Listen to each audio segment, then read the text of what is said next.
Hello guys, welcome to the rise English channel. कैसे हैं आप सभी। आज का हमारा टॉपिक बहुत ही शानदार है और बहुत ही इंटरेस्टिंग है, इसीलिए इस वीडियो के लास्ट तक जरूर बने रहिएगा। देखिए, इस स्लाइड में आपको देखने को मिलेगा is, am, are, was, were, will be. नीचे दो एरो के निशान है, एक में है हेल्पिंग वर्ब, ऑक्सिलरी वर्ब और दूसरे पे है क्वेश्चन मार्क। इस टॉपिक को शुरू करने से पहले मैं अपना आज का एक्सपीरियंस आप सभी के साथ शेयर करना चाहूँगी। मेरा आज का क्वेश्चन था जो मैंने आज सभी के साथ शेयर भी किया था। मेरा क्वेश्चन ये था कि is, am, are, was, were, will be ये सभी इंग्लिश में क्या है, इन्हें क्या कहते हैं।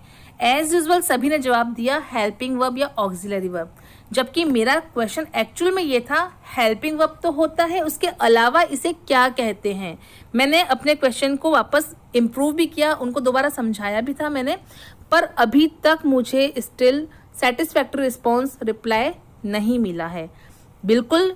तो वहीं से मुझे पता लगा कि अब मुझे इस टॉपिक पर वीडियो बनाना ही चाहिए, क्योंकि पहले मैंने सर्वे किया और सर्वे से मुझे रिजल्ट पता चल गया। एक्चुअल में गाइज ये गलती आप सभी की नहीं है, गलती है हमारे सिस्टम की गलती ये है, क्योंकि मैं खुद स्कूल में भी थी, कॉलेज में भी थी, मेरे भी कुछ टीचर्स थे, बहुत अच्छे टीचर्स थे, मैं ये नहीं कह रही, लेकिन उन्होंने कभी इस टॉपिक पे चर्चा नहीं करी जिस पर आज हम करने जा रहे हैं। इसीलिए आधा अधूरा ज्ञान जो कि होता है बड़ा ही खतरनाक। इसीलिए आपसे भी मेरा यही निवेदन है कि आधे अधूरे ज्ञान के साथ इस वीडियो को मत छोड़ के जाइएगा, इस वीडियो को पूरा देखिएगा, जिससे कि आपकी नॉलेज अच्छी इम्प्रूव और इंक्रीज हो। तो बात करते हैं टॉपिक की। Is, am, are, was, were, will be helping verb, auxiliary verb है, ये मैं भी जानती हूँ और आप भी जानते हैं। कईयों ने मुझे इसका रिस्पॉन्स ये दिया था कि इज को है बोलते हैं, वॉज को था बोलते हैं, और ये सिंगुलर होता है, ये प्लूरल होता है। मतलब ऐसे बहुत अच्छे मुझे जवाब सुनने को मिले, लेकिन नहीं, इसका ये जवाब नहीं है। इसका जवाब क्या है, इसी पर हम आगे चर्चा करते हैं। अब देखिए, यहाँ पे मैंने इस ताले को खोल ही दिया अपनी चाबी से। Is, am, are, was, were, will be, यहाँ पे दो एरो आपको देखने को मिलेंगे। एक का जवाब आपको पता है, दूसरे का जवाब मैंने आपको दे दिया है। क्या है, इसको दूसरे को कहते हैं स्टेटिव वर्ब्स। क्या होती है ये स्टेटिव वर्ब्स, इसी पर हम चर्चा करेंगे कि is, am, are, was, were, will be helping verb के साथ साथ ये स्टेटिव वर्ब्स भी कहलाती हैं। यहाँ पर देखिए, ऊपर आपको हेडिंग दिखेगी वर्ब्स, और साथ में दो पोर्शन दिखेंगे हेल्पिंग वर्ब और स्टेट ऑफ बीइंग। पहले हम चर्चा करते हैं हेल्पिंग वर्ब्स की, जिसके बारे में आप सभी जानते हैं, लेकिन फिर भी थोड़ा रिवाइज करना यहाँ पर जरूरी है। मैं आपको बताऊंगी कि आखिरकार इन इज, एम, आर, वॉज, वर का नाम हेल्पिंग वर्ब क्यों पड़ा। जैसा कि आप सभी को पता है कि सेंटेंस में दो तरह की वर्ब होती है, एक होती है मेन वर्ब, जैसे कि यहाँ पर हम देख सकते हैं राइटिंग, और दूसरी होती है हेल्पिंग वर्ब, जैसे कि is, am, are, was, were, will be etcetera. पहला सेंटेंस देखते हैं, he is writing a good story. तो जो वह लड़का है वो क्या कर रहा है, वो कोई एक्शन कर रहा है। एक्शन क्या है उसका, राइटिंग। तो वो लड़का एक अच्छी कहानी लिख रहा है। अब बात करते हैं इस सेंटेंस के टेंस की। ये सेंटेंस जो है प्रेजेंट कॉन्टिन्यूस टेंस का है, लेकिन ये इन्फॉर्मेशन हमें मिली कहाँ से, ये इन्फॉर्मेशन हमको दी इज ने, क्योंकि हम जानते हैं कि इज जो है प्रेजेंट कॉन्टिन्यूस टेंस की एक हेल्पिंग वर्ब है। तो हम कह सकते हैं इजीली कि इस सेंटेंस में राइटिंग जो है मेन वर्ब है, और इस मेन वर्ब की हेल्प किसने करी, हेल्पिंग वर्ब इज ने, तभी इसका नाम पड़ा हेल्पिंग वर्ब। नेक्स्ट सेंटेंस में हम देखते हैं वी वर गोइंग, यानी कि हम जा रहे थे। तो ये मुझे कैसे पता लगा कि ये पास्ट कॉन्टिन्यूस का सेंटेंस है, बिल्कुल, क्योंकि यहाँ पर जो हेल्पिंग वर्ब है वो है वर, जो हेल्प कर रहा है गोइंग की, ये बताने की कि गोइंग जो है वो पास्ट कॉन्टिन्यूस का एक सेंटेंस है। तीसरा सेंटेंस है शी विल बी डांसिंग। तो विल भी हमें बता रहा है कि ये पूरा सेंटेंस जो है फ्यूचर कॉन्टिन्यूस का है, यानी कि वो डांस कर रही होगी। सपोज करते हैं इन तीनों ही सेंटेंस में से हेल्पिंग वर्ब को हटा दी जाए, इज, वर, विल बी, अगर तीनों को हम हटा दें तो sentence he writing a good story, we going, she dancing, तो ये ज्ञान जो होगा आधा अधूरा, यानी कि इन्फॉर्मेशन हमें मिल ही नहीं पाएगी कि आखिर सेंटेंस क्या कह रहे हैं। तो ये चीज़ प्रूव होती है कि ये जो वर्ब्स है इज वर्ब विल बी, ये हेल्प करती हैं सेंटेंस में मेन वर्ब की, ये बताने के लिए कि आखिरकार जो टेंस है वो कौन सा है। तो आई थिंक ये चीज़ आपको क्लियर हो गई होगी। नेक्स्ट अब हम जो हमारा मेन टॉपिक है, जो वीडियो हमने जिसके लिए बनाया है, हम उस पर बात करते हैं। State of being. स्टेट क्या होती है? स्टेट होती है दशा, सिचुएशन, यानी कि जो जिसके बारे में बात कही जा रही है, सेंटेंस में जो सब्जेक्ट है उसकी सिचुएशन हमें पता लगती है, और उसकी सिचुएशन हमें कौन बताता है? यही जो बीच में आपको हेल्पिंग वर्ब दिख रही है, इज वॉज वर। फिलहाल जब तक इस पर पूरी चर्चा नहीं होती तब तक मैं इसको हेल्पिंग वर्ब ही बोलूंगी। इसको मैं बाद में बताऊंगी कि ये स्टेट ऑफ बीइंग कैसे बनती है। अब देखिए, जो सेंटेंस है ही इज स्मार्ट, वह स्मार्ट है। जैसे कि वापस हम एक बार हेल्पिंग वर्ब पे जाते हैं, he is writing a good story. दोनों में ही है। पहले वाले सेंटेंस में ही है, वो एक्शन कर रहा है लिखने का, ये हमें पता चल गया। लेकिन यहाँ पर ही इज स्मार्ट, क्या ही कोई एक्शन कर रहा है? नहीं, वो कोई एक्शन नहीं कर रहा है। लेकिन हम यहाँ पर देख सकते हैं, हमें ही की सिचुएशन पता चल रही है, उसकी स्टेट पता चल रही है, उसकी दशा पता चल रही है कि ही कैसा है, स्मार्ट है। दूसरे तरीके से इस बात को अगर और मैं समझाने की कोशिश करूं, जब भी हेल्पिंग वर्ब के साथ में कोई एडजेक्टिव बैठा हो, या हेल्पिंग वर्ब के साथ में कोई नाउन बैठा हो, या यूं कहें हेल्पिंग वर्ब के साथ में एडजेक्टिव प्लस नाउन दोनों बैठे हो, तो वो हेल्पिंग वर्ब नहीं होकर के स्टेटिव वर्ब हो जाती है। अब आपको आई होप समझ में आ गया होगा। इस पे हम और आगे चर्चा करते हैं। नेक्स्ट जो सेंटेंस हमारा, she was a good dancer. She was a good dancer, यहाँ पर आपका जो प्रोनाउन है वो कौन है? वो है शी। अब ये जो शी है, ये कौन है? ये एक अच्छी डांसर है। She is a good dancer. ये हमें कौन बता रहा है? ये एक अच्छी डांसर थी, ये थी। अब यहाँ पे मैंने वॉज देखा, तो वॉज से मैंने भी पहले बोला वो एक अच्छी डांसर है, ठीक है। लेकिन जैसे ही मेरी नज़र वॉज पर पड़ी तो मैंने क्या बोला? वो अच्छी डांसर थी। आपको समझ में आया? पहले मैंने है बोला और बाद में थी बोला, ये बताने के लिए कि यहाँ पर जो स्टेटिव वर्ब है वॉज, वो मुझे बता रही है कि सी की जो स्टेट है, जो उसकी कंडीशन है, वो अच्छी डांसर है नहीं, वो अच्छी डांसर थी। तो यहाँ पर जो वॉज है उसने शी की कंडीशन हमें बताई है।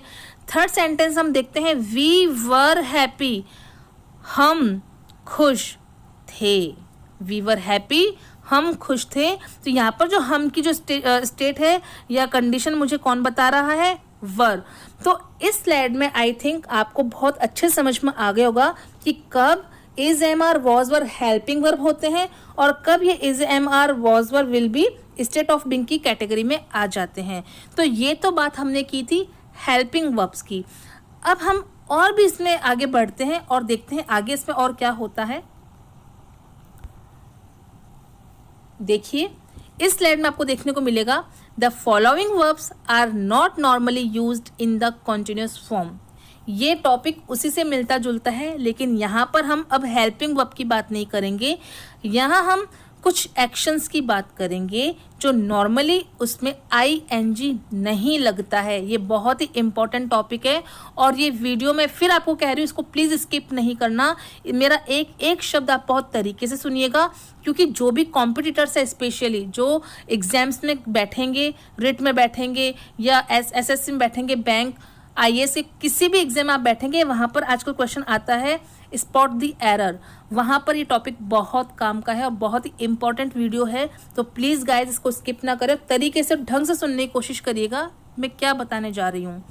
बहुत से एक्शंस ऐसे होते हैं जहाँ पर हमें कंटिन्यूस फॉर्म नहीं लगानी होती है, मतलब कि वर्ब में ING नहीं लगता है। लेकिन वो मेन वर्ब या वर्ब कौन सी होती है जहां ING नहीं लगता है, लेकिन कुछ कंडीशंस ऐसी होती है जहां पर ING वहां हमें लगाना होता है। तो बात प्रॉब्लम क्या आती है? प्रॉब्लम ये आती है कि हमें समझ ही नहीं होता है कि कहाँ हम ING लगाएं और कहाँ हम ING नहीं लगाएं। तो इसी बात पे मैं डिस्कस करने वाली हूँ। देखिए, यहाँ पर आपको 5 पॉइंट्स दिखेंगे। पहला पॉइंट है वर्ब ऑफ फीलिंग्स। आपको इतनी सी बात ध्यान में रखनी है कि जब भी सेंसेस, आपकी ज्ञानेंद्रियों से संबंधित कोई एक्शन हो तो वहां पर आईएनजी नहीं आएगा। एग्जाम्पल देखिए, सी, हियर, स्मेल। जैसे मैं आपको एक स्मेल का एक एग्जाम्पल देती हूँ। अगर मैं आपको बोलूँ कि मुझे स्मेल आ रही है या मुझे कोई गंध आ रही है, आप प्लीज़ कॉपी और पेन अपने साथ में लेकर बैठिएगा। जो मैं बोल रही हूँ उसको आप नोट कर लीजिएगा। रिपीट करती हूँ मैं कि अगर मैं एक सेंटेंस बनाती हूँ, मुझे गंध आ रही है या मुझे कोई स्मेल आ रही है, मुझे स्मेल आ रही है, तो आप कैसे बनाएंगे उसका सेंटेंस? I am smelling. अगर आप बनाते हैं आई एम स्मेलिंग तो ये गलत सेंटेंस हो जाएगा, क्योंकि ये जो स्मेल है ये वर्ब ऑफ फीलिंग्स कैटेगरी का है। तो ये आपको कैसे बनाना होगा? ये आपको बनाना होगा आई स्मेल। आपको एक बात ध्यान में रखनी है कि ये वो एक्शंस होते हैं जहां पर आपको गंध अपने आप से आ रही है, स्मेल आपको अपने आप से आ रही है, आपको एफर्ट लगाने नहीं पड़ रहे, ना आप एक्शन कर रहे हैं, आप गंध लेने की मूवमेंट नहीं दिखा रहे हैं, आप चला करके जाके आपका नाक चला करके उसकी गंध लेने नहीं जा रहा है, आप वही हैं। जो स्मेल है वो ऑटोमेटिकली आपके नाक में आ रही है। इसको थोड़ा सा और समझने की कोशिश करिए। हम कहीं ऐसे रास्ते से जाते हैं जहाँ नाला है, नाले में से बहुत तेज बदबू आ रही है, वो ऑटोमेटिकली आपको बदबू आ रही है और आपके जो मुंह पर आप अपना हाथ रख लोगे कि आपको बदबू आ रही है, आप उसको स्मेल लेना नहीं चाहोगे। ऐसी कंडीशन जहाँ होती है वहाँ आईएनजी नहीं आता है। नेक्स्ट कैटेगरी की बात करते हैं, वर्ब्स ऑफ अपीयरिंग। ये मैं आपको और आगे इसको डिटेल में बताऊंगी। फिलहाल के लिए आप इसको देखिए, अपीयर, लुक और सीन, इस सेंस में भी आपको आईएनजी नहीं लगाना है। लेकिन कभी कभी यहाँ पर अपीयर और इसमें कभी कभी आईएनजी लग जाता है। ये आपको थोड़ा सा एक्सेप्शनल केस है, इस पर हम आगे और डिटेल में चर्चा करते हैं। बात करते हैं वर्ब्स ऑफ इमोशन की। Want, wish, desire, feel, like, love, hate, hope, कभी भी आईएनजी नहीं आएगा इनमें। इसमें बहुत कॉमन सा वर्ड है लव, आई लव यू, या बोलते हैं, हम बोलते हैं। आई लविंग यू नहीं बोलते, आई एम लविंग यू नहीं बोलते, ठीक है। आई हेट यू बहुत कॉमन सेंटेंस है। तो ये लव और हेट से आपको पता लग जाएगा कि जो भी आपकी इच्छा होती है उसमें कभी भी आपको आईएनजी नहीं लगाना होता है। जैसे कि मैं तुमसे नफरत करता हूँ, आई एम हेटिंग यू नहीं होगा, आई हेट यू होगा। मैं तुम्हें पसंद करता हूँ, I like you, I am liking you थोड़ी ना होगा। तो ये तो बहुत कॉमन है और ये रटे हुए हैं। लेकिन बात करते हैं वांट की। I want a car, I am wanting a car नहीं होगा। तो ऐसे इमोशंस जो खुद ब खुद आपके अंदर होते हैं, जो कि आपके इमोशंस हर कोई नहीं देख सकता। सपोज करो मेरी कोई विश है, मेरी कोई इच्छा है और मेरी कोई डिज़ायर है, वो मेरी अपनी है ना, वो आपको थोड़ा, अगर आप मुझे देखोगे तो आपको थोड़ा पता चलेगा कि मेरी क्या विश है या क्या डिज़ायर है। या तो मैं चला के किसी के साथ शेयर करूंगी तब उसको पता चलेगा। लेकिन इस तरह की कंडीशन में भी कभी भी आईएनजी नहीं लगता है, क्योंकि ये कोई एक्शन नहीं है। मेरी विश मेरी अपनी है, जो कि मेरी एक स्टेट है, मेरी एक दशा है कि कोई चीज़ मैं पाना चाहती हूँ। तो ये भी वर्ब्स ऑफ इमोशंस होती है, इसमें आपको आईएनजी नहीं लगाना है। तो कहीं कहीं आपको देखो, मेन पॉइंट पे पकड़ो। मैं इतनी चीज़ें बता रही हूँ, पर मुद्दा क्या है? मुद्दा सिर्फ इतना सा है कि ऐसी वर्ब्स जिनमें कोई एक्शन नहीं हो रहा, उस कंडीशन में आपको आईएनजी नहीं लगाना है। लेकिन बात सिर्फ इतनी सी है, मुद्दा सिर्फ इतना है, लेकिन फिर भी डिटेल में चर्चा करनी बहुत जरूरी है। लेकिन अगर आप इसके सार में जाओगे तो एक ही बात निकल के आएगी। इसका पूरी बातों का निचोड़ एक इतना ही है कि अगर किसी भी एक्शन में, किसी भी वर्ब में अगर एक्शन नहीं है, वो चल नहीं रहा, वो हो नहीं रहा, तो वहां पर आपको आईएनजी नहीं लगाना है। अब बात करते हैं वर्ब्स ऑफ थिंकिंग की। इसमें आप देखेंगे think, suppose, believe, trust, consider, known, etcetera. यहाँ पे भी आपको आईएनजी नहीं लगाना है। लेकिन सबसे पहले मैंने एक वर्ड लिखा है थिंक। थिंक देखते आपको समझ में आएगा, आपके दिमाग में एक ही बात आएगी, थिंकिंग तो बोलते ही हैं, तो थिंक में आईएनजी तो लगता ही है। ऐसे कैसे आईएनजी नहीं लगेगा? अरे लगेगा। लेकिन वहाँ पर क्यों लगेगा ये भी मैं आपको आगे की स्लाइड में बताऊंगी। कि मैंने पहले ही बताया था कुछ एक्सेप्शनल केसेस होते हैं जहाँ पर आईएनजी लगाना होता है, अदरवाइज आईएनजी नहीं लगता।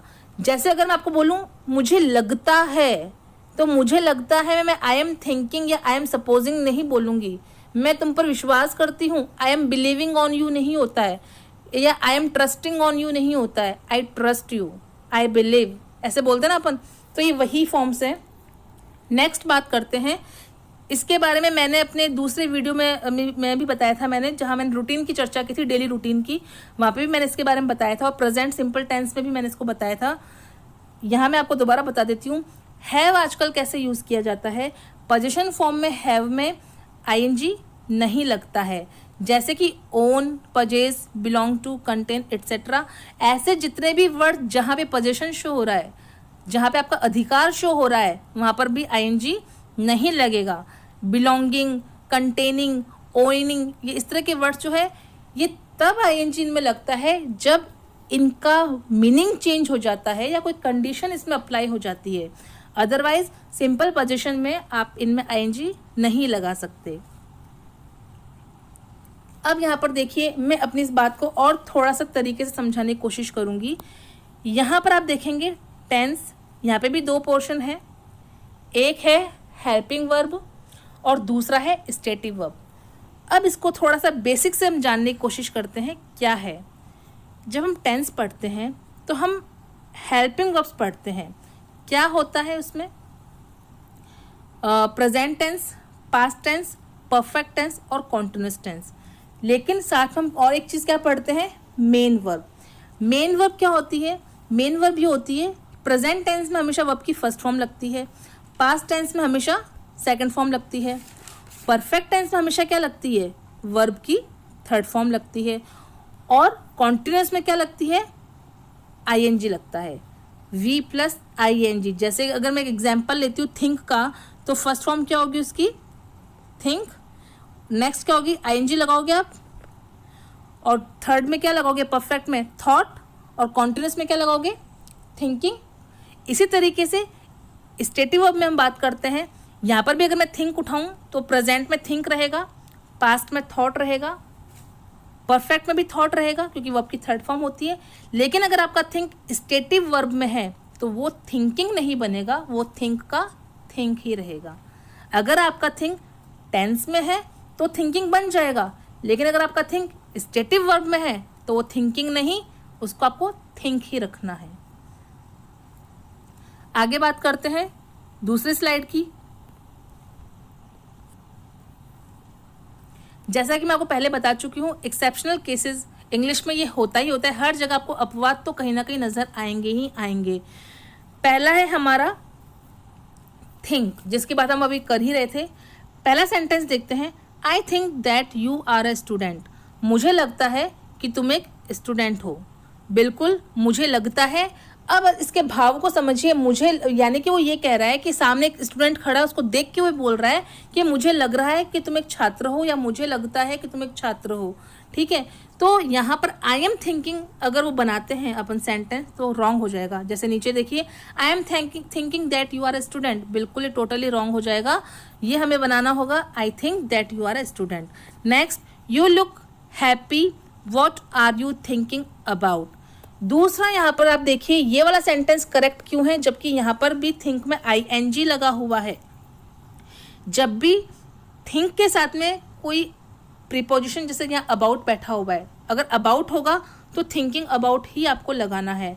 यू लुक हैप्पी, तुम बहुत खुश लग रहे हो। अब यहाँ पर भी देखिए, यहाँ पे यू आर लुकिंग नहीं लिखा है, यहाँ पे सिंपल सा यू लुक हैप्पी लिखा हुआ है।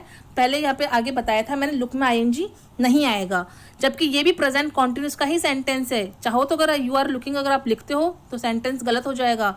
यू लुक हैप्पी, तुम बहुत खुश दिखाई दे रहे हो। What are you thinking about, किसके बारे में सोच रहे हो। Next, I am thinking of going outside. अब यहाँ पर देखिए, इस वाले सेंटेंस में आईएनजी क्यों आया है थिंकिंग में। थिंक में आईएनजी इसलिए आया है क्योंकि मैं सोच रहा हूँ बाहर जाने का, मतलब कि मैं चला कर के ये काम कर रहा हूँ सोचने का, मतलब कि प्लानिंग बन रही है मेरे दिमाग में बाहर जाने की, उसके बारे में मेरा दिमाग सोच रहा है।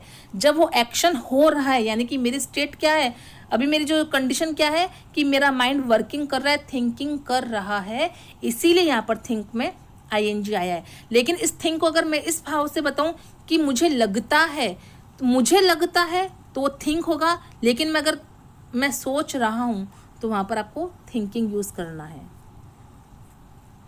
नेक्स्ट आपको मैं बताऊंगी अपीयर। अपीयर का अगर मीनिंग निकल के आता है सीम, तो ब्रैकेट में देखिए एनसीवी, एनसीवी का मतलब ये होता है नॉन कंटिन्यूअस वर्ब, यानी कि अगर अपीयर का मीनिंग सीम है तो यहाँ पर आपको आईएनजी नहीं लगाना है। तो आईएनजी कब लगाना है वो भी देख लीजिए। कम बिफोर, यानी कि अपीयर का सेंस अगर कम से है, आने से है, कोई आ रहा है, उस सेंस में है तो वो कंटिन्यूअस वर्ब बन जाएगी। सीवी का मतलब यहाँ पे कंटिन्यूअस वर्ब है। थर्ड है टू बी पब्लिश्ड, अगर यहाँ पे अपीयर का मतलब पब्लिशिंग से है, यानी किसी मैगजीन, न्यूज़पेपर, कोई ऐसी चीज़ जो पब्लिश होने जा रही है, तो वहाँ पर आप अपीयर में आईएनजी लगा सकते हैं, वो कंटिन्यूअस वर्ब में आएगी।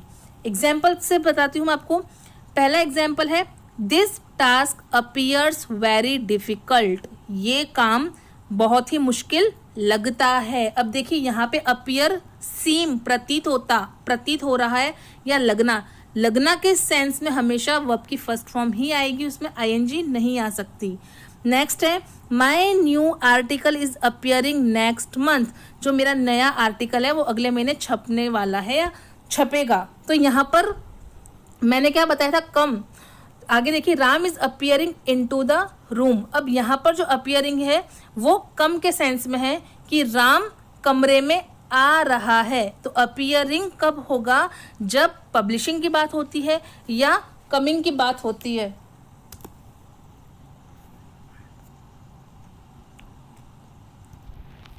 आगे देखिए हैव के बारे में। हैव के बारे में भी यहाँ पे दो एग्जाम्पल दे रखे हैं, एक तो है पजेस और एक है टेक ईट ड्रिंक। पजेस का मतलब यहाँ पर एनसीवी लिखा हुआ है, यानी कि ये नॉन कंटिन्यूअस वर्ब है। जैसे कि आई हैव अ कार, जब भी आपका किसी पर पोजेशन होता है, जैसे कोई कार, हाउस, पेन, पेंसिल, तो वहाँ पर आपको हैव ही लगाना है, हैविंग यहाँ पर नहीं आएगा। लेकिन एक और एग्जाम्पल है यहाँ पर टेक ईट ड्रिंक। आजकल जो है टेक ईट ड्रिंक को रिप्लेस कर दिया गया है, इनकी जगह आजकल हैविंग का इस्तेमाल किया जाता है। यहाँ पर हम कह सकते हैं कि हैव जो है वो कंटिन्यूअस वर्ब है। आई एम हैविंग टी, मैं चाय पी रहा हूँ। आई एम हैविंग टी, मैं चाय पी रहा हूँ। तो यहाँ पर हम देख सकते हैं कि हैव क्या है, कंटिन्यूअस वर्ब है। आई होप मैंने इस पूरे वीडियो में इस स्टेटिव वर्ब को समझाने की पूरी कोशिश की है, और मुझे पूरी उम्मीद है कि आपको ये वीडियो बहुत अच्छे समझ में आया होगा। अगर आपको मेरा वीडियो समझ में आया है और अच्छा लगा है तो प्लीज़ मेरे चैनल को आप शेयर कीजिए, लाइक कीजिए, कमेंट एंड सब्सक्राइब प्लीज़।